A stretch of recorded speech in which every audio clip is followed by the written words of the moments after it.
I just want to let you know that like you're an inspiration to me. You feel what I'm saying? Just Thank like you. me knowing your backstory and everything you've been through and everything. Like I'm just proud of you to see what you're doing like right now. Like Thank you. proud Thank of you, you. definitely. I want to definitely give you your flowers, love. Thank you. And when we finish, by the time we finish, y'all gonna understand why London is in front of this camera today. So let me say, what's your definition of family? The family, Yeah. loyalty, just love, being there for each other, with each other all the time. Family is the only place you can go to. If you need anything, talk, love, emotional, mental, any kind of support. That's family. Now, if you could tell your family one thing right now, what would you say to them? They my biggest inspiration. They the reason I go as hard as I do everything I do, whatever I do. That's it. I love them. Code TV, easy signing in, a stack and a strap will still get you clapped, man. Make sure y'all go to the channel and subscribe, man. Don't keep coming to the channel and not subscribing, man. Stop Subscribe. playing. Annapolis support, man. We going up. You heard me? Yeah. Now, I just want to say, let us know where you from, London. I'm from Eastport. I mean, I originally was living down 20, but I moved from there probably like 8, and then some of the childhood stuff down 20. yeah, What was like the most memorable moments down 20? fun. We was kids. We was running around out all night, doing kid shit, bumper to bumper, hide and go get it. Yeah, that was the shit right there. How and go get it. That was Yeah. up. So, how was your life growing up in the net? It was rough, but I make it. I say I made it. I'm making it. Shit, I can provide for my kids. I'm here. You know, Annapolis is Annapolis. Shit, you never know what to expect around here. Never. You never know what you're gonna see or how you gonna see it or where. That's a fact. So, what were some things you and your friends was into as a kid? Dancing, doing hair. My sister was trying to teach me how to sing. Parties. That's all. We was trying to party. What is it? We was at the Elks Lodge. What's it called? I forgot the one joint up the road. We used to stay there. We just wanted to party and have fun. My please. No. Say it again. My place. No. What's it? A&R. The Oh A&R yeah, yeah, Club. yeah, yeah. The I A&R. remember that. The A&R. Yeah. So what was one thing from your childhood that you can remember that still helps you to this day? Shit. Standing up for myself. Not letting nobody take advantage of me or run over top of me. I was taught that when I was young. That's why I'm as tough as I am. Don't nothing get past me. So how many siblings you got? On my mom's side is what, 5 of us. My oldest brother Lorenzo, he passed away. A lot of people know him. Definitely. And Long live Renzo, definitely. yeah, I got 2 brothers and 3 sisters on my mom's side. Well, 2 sisters on my mom's side, and on my dad's side, I don't even know where to count. It's like 9 of us on that side. Oh yeah, so y'all deep. Yeah, I got Yeah, a lot of sure enough. siblings. Now can you explain to us who Lorenzo is? Lorenzo is a legend. He's definitely a legend. That was my big brother. He played basketball. He's a basketball star. I mean, everywhere he went, he was loved. He got friends everywhere I go. Every neighborhood, oh, you Renzo little sister? That was my man. Or Renzo was the man back in the day. I know so many females. Oh, I used to have a crush on your brother. Or, I remember hella females back in the day. Oh, this was a girlfriend or a friend. Not to hurt anybody's feelings, but He definitely was a player. So let me ask you, can you give us a memory that you have, like a personal memory of him? Oh yeah. I remember one day he was on his way to the mall and I cried and begged my mother, can I go? And he let me go with him. And next thing you know, all his friends, because he sometimes he hung with older guys, they was buying us all this stuff. We left out the mall with clothes, shoes, toys. So let me ask you, London, what Like what year was it that he departed this world? October 7th, 2007. So that's what, 22 years? Yeah. No, I don't know. Oh, no, it's like 17 years, 10, something like that. 10 years. 10, What year was this? 10. 22? yeah, this 22, 2007, you said, London? Yep, Yeah, that's like 15 years. yep. Yeah. Did he, So did he did he leave any kids behind? I never knew if he had any kids or anything Nope, like that. no kids. Just us. could you explain the situation? Yeah, he was in Virginia living with his dad, and he was like I said, he was playing basketball. He had a massive heart attack and fell into a coma. He was in a nursing home for about 3 years, and then when we was about to transfer him back to Maryland to John Hopkins, he passed away. My grandma always say that was his sign of his way of telling us, he ain't want us to see him like that. So, So how did the loss affect your family? oh, it affected in many ways. Everybody was hurt about that. Like, my mom went through a lot, losing a kid and all, and it was a lot on us being young and being told that. So my little brother took it the hardest around that time because he was the other boy, but he it was a big effect. Like I said, it hurt real bad for all of us. So as you move into your teenage years, what's life like for you at this time? It was lit. I was fighting all the time, out partying. I mean, when I got the chance, my mom she wasn't strict, but she was on a She was what on to that do and what tip, not yeah. to do basis. Don't let me fuck you up type Yeah. shit. So it was it was fun. Like I said, when I moved over Eastport in what 8th grade, Hmm. I'm gonna say that's when the fun really kicked off. I thought I hung with nothing but boys anyway, so we was out jumping people. I was the only girl out here fighting with them, running around like a boy. It was lit. It was lit. I wasn't your average girl. Yeah. So it's safe to say you saying that you was kind of more tomboyish, I you saying? was. I really Okay. thought I was gonna be gay. I know what I was going at. I was a big tomboy. I hung with all the guys, like all the dudes, all the niggas just fuck with me. And, I wasn't no. Not saying I'm not friendly, but I'm not female friendly. Yeah. I'm not the gossipy type. Sit around the drama. Like, I just want to be laid back and have fun, and that's what the guys was doing, laid back, chilling. All right, I just want to fast. I don't know where you at into it, but I'm just gonna get to the point or whatever. You know what I mean? I call you gangster boo. You feel me? That's my little mind, and you was boo. So all I know in your life to be some gangster shit, always coming around some shit like Yeah, that. I've You know been what I through a mean? lot. Like first time you took a bullet, how old was you? I was 19, 6 months pregnant with my first son.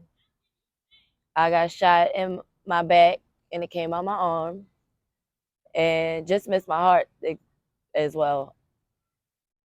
But, my son was good and that's all I needed to know. And that I got in an ambulance and then, I'm like, how bad is it? They was like, well, not bad enough. You talking to us like nothing happened. So So you I mean to was tell good. me you got shot in your Yep. back and it went out your chest, almost hit your heart while you was pregnant?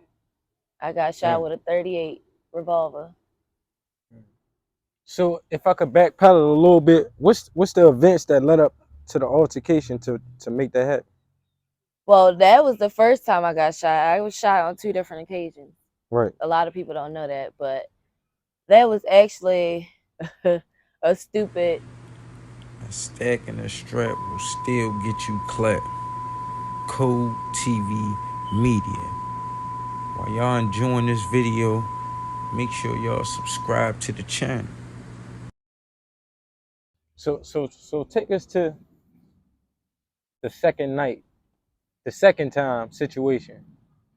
The second time I got shot, I was arguing with a female who threatened to pull up, and like I said, I ain't no slouch, so I told her pull up, and it was a lot of people outside that night, so shit was just happening left to right. So we got to fight, and I actually didn't even get a chance to fight her because my shoulder popped out of place. So my little sister handled it, I'ma say, because shit went our way during the fight, of course. But in the midst of the fight happening, somebody decided to start firing, and I got hit 3 times. Once in my stomach, that is the one that fractured my L2 in my back, that caused me to become paralyzed, and then I got hit in both my legs. But I got hit in both my legs first because I was still moving, my adrenaline rushing. We fighting. There's a lot of going on, so I didn't even know I was hit. My baby father like dragging me, like, "Come on, let's go." They shooting, and I'm like, that's when the one in my stomach hit me, and I dropped. And everybody thought, I was just having a flashback from the first time I got shot. But I'm like, no, I'm really hit. Like, shit is real. Like, I'm laying on the ground. And I also want to quote Tubby from over Eastport, saved my fucking life. Shout out to Tub. That's my dog. Because, everybody panicking, not knowing what to do. They wanted to pick me up and put me in a car and take me to the hospital. But, come to find out, they said if they would have did that, I would have died. Because my body would have went in shocks. But my girl Tub came over there, shut everything down. Y'all back the fuck up. She put all pressure on all the wounds. She nurtured me until the ambulance came. You was still hurt the whole time? You didn't know go out? No, I was talking like I was just like telling my baby father to take care of my kids. Yeah. I thought I was about to die. I'm like, it ain't no point of crying because that's just gonna kill me faster. So I was just like, let me go sleep. My sister was like, no, start smacking me in the face and shit. So Do you think you was in they the was shock? just talking me through it. Do you think you was in the shock at that moment? I don't know. I think I was just I can't I was so relaxed you wouldn't believe it. Like everybody that was around, I was just like walking my way to the gate. I'm like, shit, if I'ma die, it's already happened. Now, so this being the second time, you going through it the first time, do you feel as though you already you already knew how to react? I do So that's actually why you because were I kind knew of it so would calm? burn, and that's it pretty much just burned depending on where you get hit at. But I think yeah, like I think I can say that I was calm. I actually kept myself calm most of the time, and I heard Hollywood in the background fussing with the paramedics because they was taking too long to get to me. Like it was a lot going on. Yeah. So as you was going to the hospital, what's going through your mind though?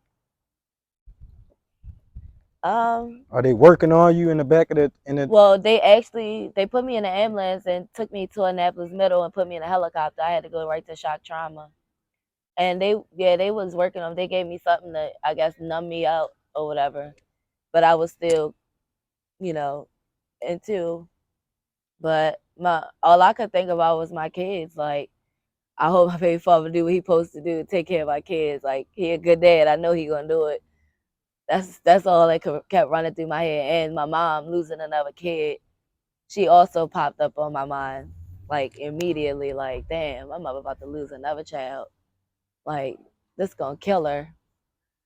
But when I woke up out of surgery, she was right there. I was talking about. She said I was so out of it. I kept saying I need to go to the store and get Merc his blacks. Shout Like out Mom all D. I was worried about was get my baby father his blacks. Yeah. But then I woke up and everybody all crowded around me. I'm like, I can't feel my legs. Like I must not be able to walk. I'm looking at my baby father, looking at my stepfather. Nobody want to tell me that I ain't gonna walk again. So they waited till the doctor came in. But like I said, I was upset, but I was happy I was alive. I was blessed and thankful. So and that year was what year? it was January 3rd, 2016. Dang. I'll never forget that date. So now you got to prepare your new way of living, new way of movement, new way of raising your kids, taking care of your kids. Yep. And you got a baby father out here that you got to take care of and be a wife to and all that. Yep. How was that transition going? Well, It was rough, but he ain't never leave my side. one time. I mean, never. Like I wanted to give up so many times, but that nigga was like, "No, come on, we going to the pool, or Yeah, we about to go to the track." yeah. Like I can't even say I did this on my own. Between him and my kids pushing me, That was that's the my biggest motivation. supporter. Yeah, That's my dog. yeah.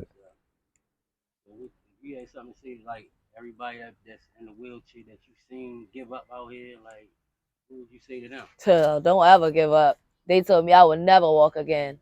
I'm not even supposed to be moving my legs right now. I walk, drive, shit, damn near running around with my kids. Don't ever give up, because the doctors might gotta say, but God got the last say. Hmm. That's a fact. And he wasn't ready for me to sit in no wheelchair. Lil Boo gave me a Long was it? walker. How long you been? How long was you in the wheelchair? What, for like 2, 3 years, like a year or two.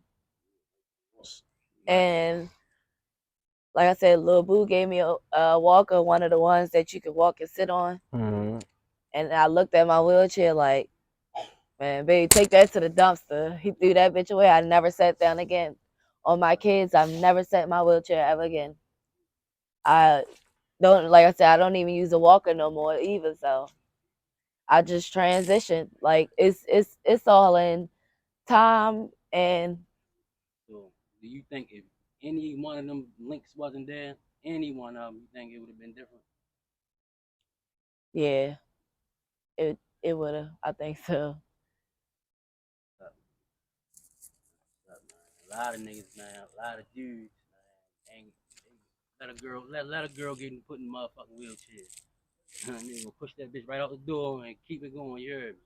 Yep. That's a real nigga, man. You know what I mean? I take my hat off, sure. Yeah, I mean, he wiping ass, helping me straight calf.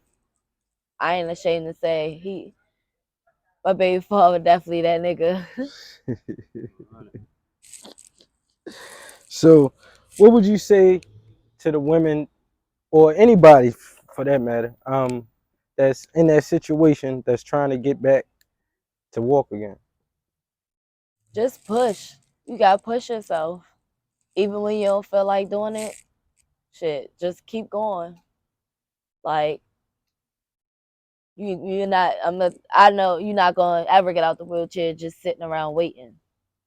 You gotta go get it. Just like everybody, going to work, going to get their money, going, it's motivation. You gotta have the motivation and dedication to do it. If you don't, then you just gonna sit down forever. Mhm. And I wasn't ready to sit down. Like I said, I had two young boys at that. I'm at the football games, running up and down the field now. Like I ain't letting nothing stop me, so don't let nothing stop you. So you also went through, you had your third child while you was in a paralyzed state, right? Yep, I had my third child in a wheelchair. I had a little girl, and they didn't think that I was, gonna be able to. I'm not sure why, but I guess because my body wasn't strong enough. I lost my right kidney and my gallbladder and part of my liver. So, my insides is not what everybody else had right now. So I gotta really take care of myself, drink the water I'm supposed to, eat the food I'm supposed to. Because once my last kidney gone, that's it. But the family I got ain't going for that. Not at all. They on my ass. Everybody, my sisters, my grandparents, my mom, my dad, shit, my stepdad, my stepmom. And then I got a big family, I can say. I got two parents, both my parents, and both my parents have significant others, so I got a stepmom and a stepdad. Now we see so many of our peers, like people we grew up with and things, turning to crack and heroin now, Oh like yeah. living the way we live. Like, how were you able to not go into that lane? Like it's a mind. I say it's a mindset thing. It's all mental. It's in your head. It's up to you. Cause I was getting perk 10s, 120 of them, and can't say what I want to say on camera, but you know, life was good. Life was great, but I told my doctor I didn't like. He realized I wasn't taking them like I was supposed to, so he stopped giving them to me because I wasn't taking them. And then they got to be in your system. I know a lot of people out there know they got to be in your system for you to get that refill. So, Yeah. and I wasn't upset about it because, like I said, it's a mindset thing. And sitting in the house, miserable in a wheelchair, you'll think about, look, I don't want to be in pain no more. I don't want to deal with this. You'll think about it, but you gotta not want to go down that road. And I wasn't going down that road because I'm too pretty for that. I'm way too pretty to be a fiend. Right. Hey, so London, let me spin it, take it somewhere else. How did you feel when you seen the Trader Kid mural be damaged like it was? Just Uh, knowing that what Trader Kid mean to Annapolis. that actually hurt because that was my brother' best friend. They Yeah. together now, but he was active in my life. Every time I seen him, he showed big love, always supported me walking. So Yeah. that actually hurt, like the disrespect. Yeah. Like seriously, Yeah. you don't get no votes over this way. So let me ask you, let me get your all-time favorite rapper from Annapolis. From Annapolis, Yeah. it's gonna have to be Hollywood Nelson. That hot, the kitchen just that joint on replay all day Yeah. long. Shout out Hollywood. So, man, let London, let everybody know how they can get in contact with you if they want to holler at you and all that type of stuff. Shit, I'm on Instagram at Lundon14, Facebook at Lundon McGee, and Twitter at ILY Renzo H. Shit, hit me up if you want to talk, need support, questions, anything. I'm an open book. I ain't got no secrets. I'm all about helping those who want to be helped, and that help me. Let these people know to subscribe to Code TV Media, Man, London, y'all because they already playing know what thing it out there. is. Subscribe to Code TV. My shout out to my man Easy, man. Like I really am thankful that and Yum, can't forget Yum. Thanks Bag for letting me money. put my story out there because I was been supposed to be writing a book, but now people can hear me. Now, just to keep it there real quick, London. As far as you writing a book, what inspired you to want to write a book? Lil Boo. Yeah. That's my Shout dog. out Shout out Lil to Boo. Boo. Yeah. Uh just the fact that he wrote a book, and I know people who not even from around here that didn't read his book. So it's like it's not about where where you from, or it's about how you get it, how you want it. He wanted to write a book. He wanted his story out there. He did it. He got it out there, and now his story heard. Mm-hmm. Shit. First time I read his book, I was in prison. I got that bitch from a nigga that was from West Normal. Shout out to SPM, Capital of Maryland. Lil Boo. Oh Lord, what? Man, y'all stay tuned in. We just hit y'all with that London story, man. She kept it raw and uncut for us, man. Thanks for having me. Y'all already know, man. London Bridge ain't far, man. Yeah, I like that one.